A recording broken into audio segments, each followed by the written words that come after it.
А самолет по небу летом лет, а пароход тихим ходом ход, а мы едем в соседнее село на охот.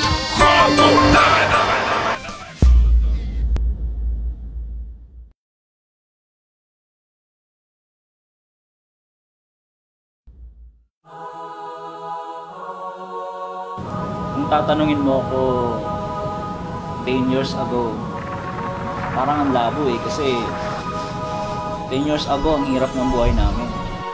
Kasi 500 pesos, naalala ko pa, pinagkakasya ng mother ko yon sa isang linggo.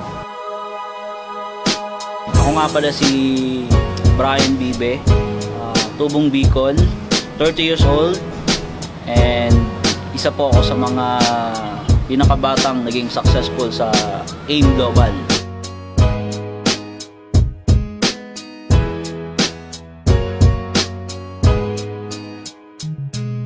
2006 pumunta ako ng Manila para magtrabaho. Dati po akong SM Promodizer. Ngayon po 6 years ko nang kinakarar ang AIM Global. Thankful ako kasi ang daming blessing na binigay sa akin. After 5 months doon AIM Global, I got my first car. So doon pa lang talagang baliw na ako kasi sino ba naman ako dati, expected ko lang talaga extra income. Pero yun nga, binigay sa akin after 5 months. Nakuha ko yung first car ko na Toyota Vios. Then after that, tumuloy-tuloy na kasi lalo akong nanggigil.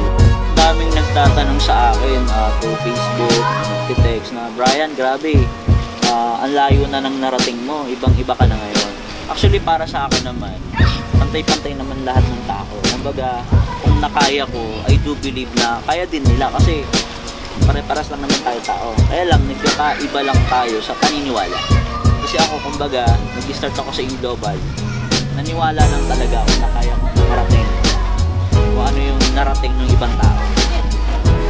Sa AIM Global, mapapagod ka, mahirapan ka, papawisan ka, magugutom ka. Pero, alam mo, lahat naman ng bagay nakakapagod. Lahat naman ng bagay, lalo na pag in-expect mong malaki, nakakapagod, pupuyat ka, magsasacrifice ka. Pero ang masarap dito sa AIM Global, lahat ng pagod, lahat ng puyat, lahat ng gutom, at lahat ng sacrifices mo, bayad dyan pag nakuha mo na yung gusto mo sa buhay mo.